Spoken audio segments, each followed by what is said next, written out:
Hi all, this is Mike Koplitz, and we're going to be taking a look at a game that I played actually last night. That would be December 13th, against my Novag Opal chess computer, and there might be some things in there that would be worthwhile looking at. Some instructive things. I was playing white, and I have this recorded on a Monroy, which is a wonderful electronic device for capturing data, or I should say capturing your moves. Highly recommended. It's a little expensive though. It's like $350, but it's worth it. It's for pure chess enthusiasts, I guess it's worth it. Or parents who might be looking for a good Christmas present. This is called the Tennison Gambit. The Opal likes to play e5 in response to the Tennison, which is a good response.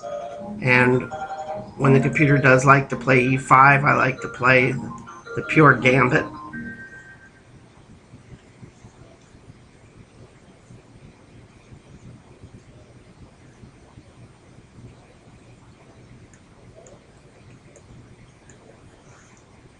And I'm just going to basically play through a few of the moves.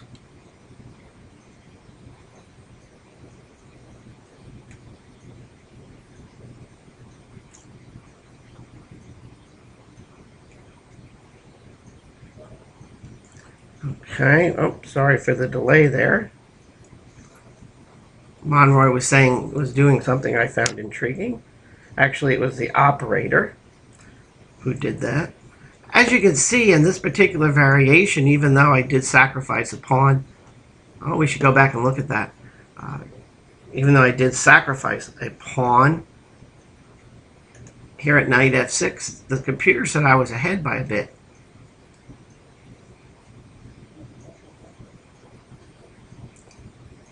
I'm not sure. I noticed here that, I see. Oh, I missed that. Look at that.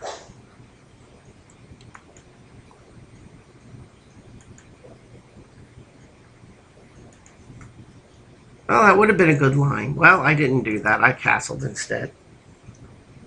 It's always good to analyze your moves afterward, your games, I should say, afterward, because there I missed an opportunity that I didn't even notice when I was playing it yesterday. I wasn't even thinking that.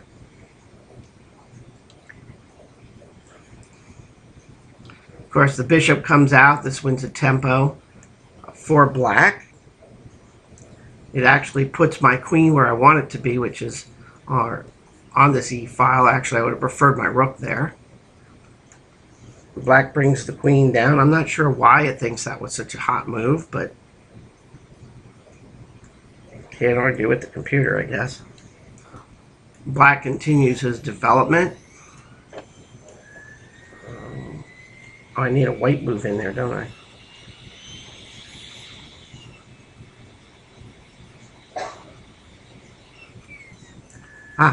Here we go. I moved the king to h1. Sorry, I haven't used the Monroy in several months actually, so I'm trying to get used to it again. And just putting in these first few moves. We're only on move 8 at the moment. Here's move 9, continued development. I think the queen move, this queen being moved, was not the best move for black.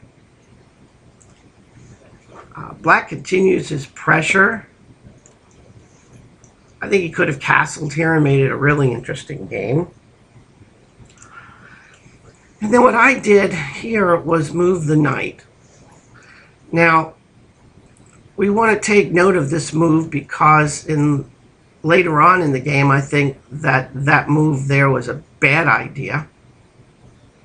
I wanted to push the queen back to d7, and looking at it later, you'll see that the queen at d7 becomes a problem. And I'm not sure why I would, in a way, why would I try to push the queen out of the way? Well, probably, be honest with you, I wasn't thinking of d7 as much. You see the green line to b6. That's where I thought, let me bring this one up. This is where I thought the computer would go, and then I would get little bit of tempo is going on here a little bit.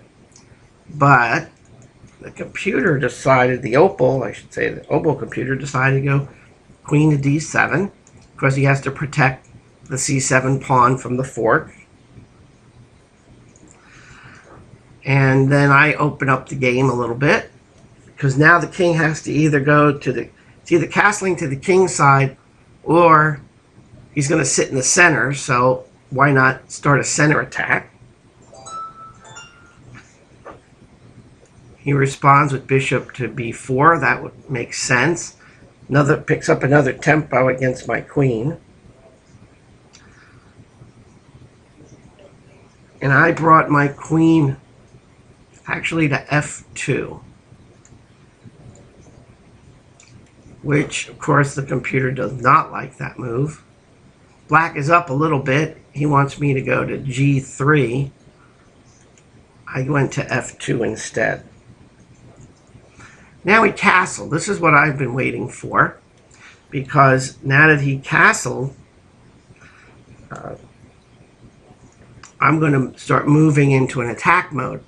You can see what the computer is calling for. Knight takes f7 does win a pawn, but I don't play for pawns. I moved into an attack mode. And as you can see, my faithful computer is not happy about that, but that's okay. I'm cool with it. h6 is exactly what the opal did. And the computer wants me still to take on a7, but personally, I'm attacking the king. And when I attack the king, I don't really care about pawns on the queen side. That's a waste of my time.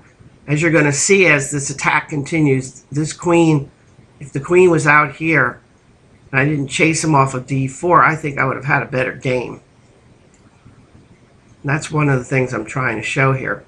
But I play for the attack on the king. I don't worry about that pawn out there. I don't care about that.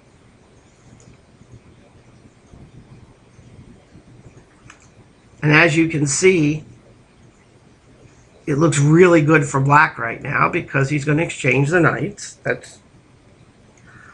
I figured he would exchange the knight.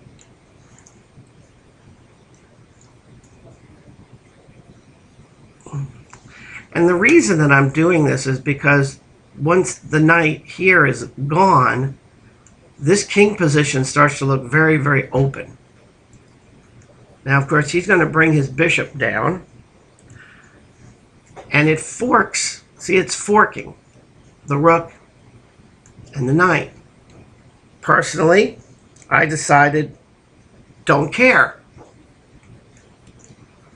Because I see a potential attack here. And sometimes you have to weigh out the attacks a little longer, and perhaps I should have thought about it longer, but I didn't. And so I sacked the rook. I figured, well, if I'm going to sack the rook, let's go for the attack and go after the knight.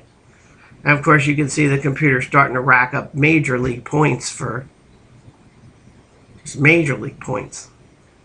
For black, being a good computer, it's going to take back the knight, and of course now I'm down a rook and a bishop.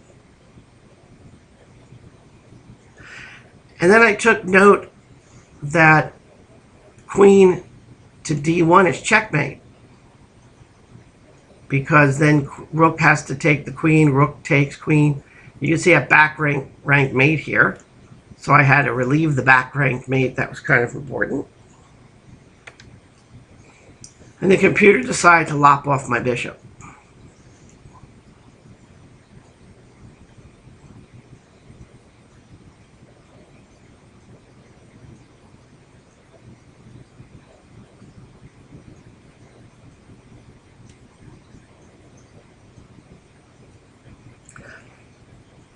Now, what I decided to do here was king to h2. I'm not so sure why I did that. I'm sorry, I do know why. Let me show you why. King is king up to h2 because I need to draw the queen off of d7. Remember when I said earlier that moving the knight just put the queen in a square I didn't want her to be in? I've got to get the queen off of d7 because of this potential move from the attack. And I saw a mating combination. There is a mating combination here. If the rook goes to e8, which I can't really demonstrate here, and the queen is gone, let's say back here, somewhere else, this is a mating pattern. And I'm not sure I can produce the pattern for you at the moment. But it is a pattern where the bishop can come down check. If I can get the queen into the right position, this pawn becomes a liability. See if we can get a little further down. Now, the computer recommends queen to e7. His queen decided to come to d4.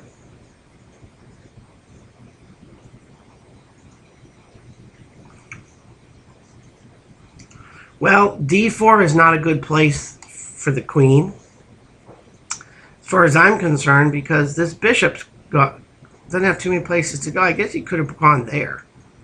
Maybe we'll take a look at that in a second. I decided to try to decoy the queen away, figuring the computer is going to take the rook long before it takes the bishop. And in this case, the queen did take the bait. So now the queen is off of d7, but now I've got so few pieces at this point. But it's interesting, the computer now comes down and says 0. Even game. So you wonder what an even game looks like. It's quite intriguing. All of a sudden it's even.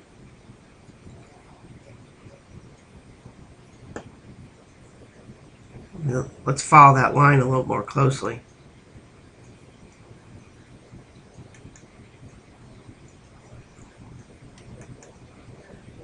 He has to prevent the checkmate. So what did we miss here? So obviously the other reason to analyze is because I looked at queen takes h6.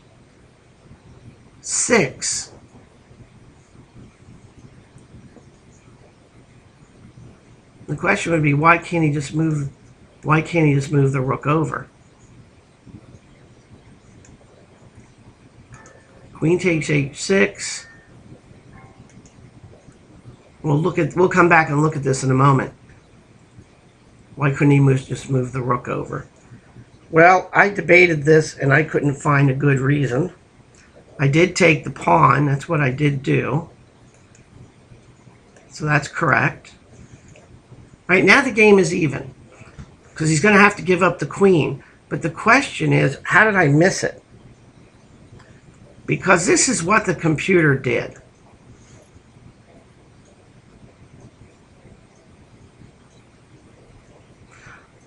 And it appears the computer is going for the draw, which is what I ended up doing also. I started going and playing for the draw.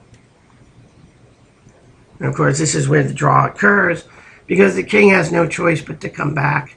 And then I just simply did a 3-move repetition. Now let's back it up a little bit. After I took there,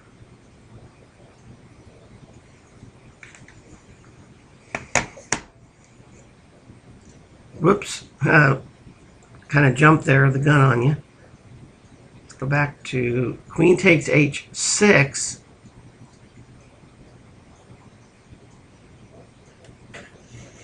There's a bunch of moves of king. Oh, it did it again, didn't it?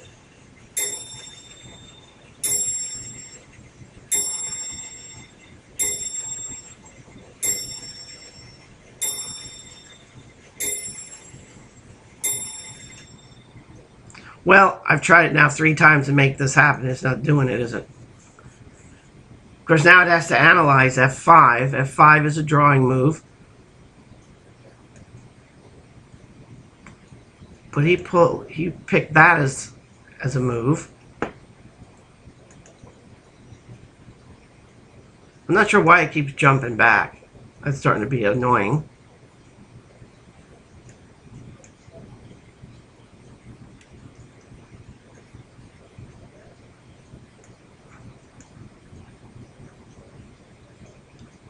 Now, if I was playing this, I would go for this mating pattern. He wants me to go G5.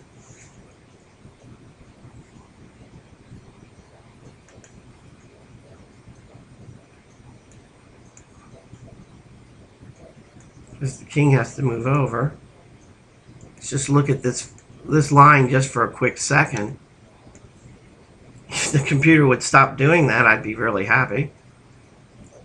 King has to come up there. Okay, here's the perpetual checkering.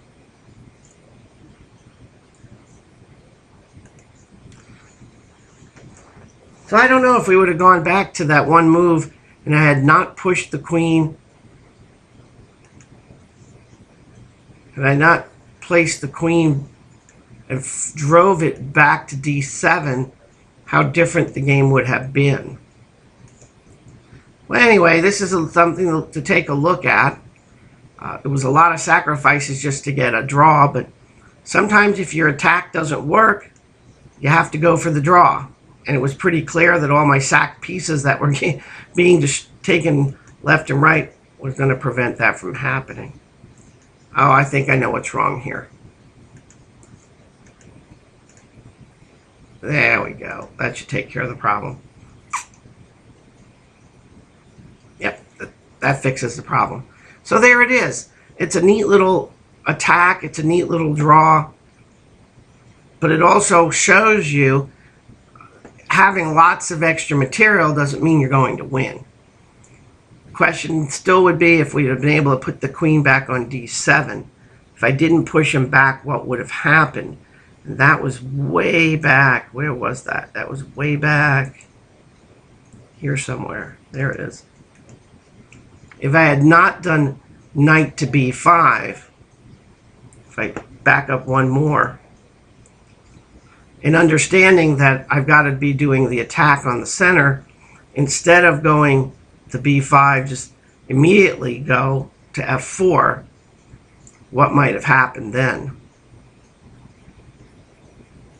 Of course, it's showing this little pin out here. Again, I don't really care about the pin. That's not a concern of mine. Of course, I would have also looked at driving. If you drive the queen back, eventually she might go to D7. So there are some possibilities here. What's nice about the aquarium software, I highly recommend the aquarium software because you can try these possibilities. This was something I was thinking about. And then the bishop comes back to here. Now this knight B5 would be an interesting move.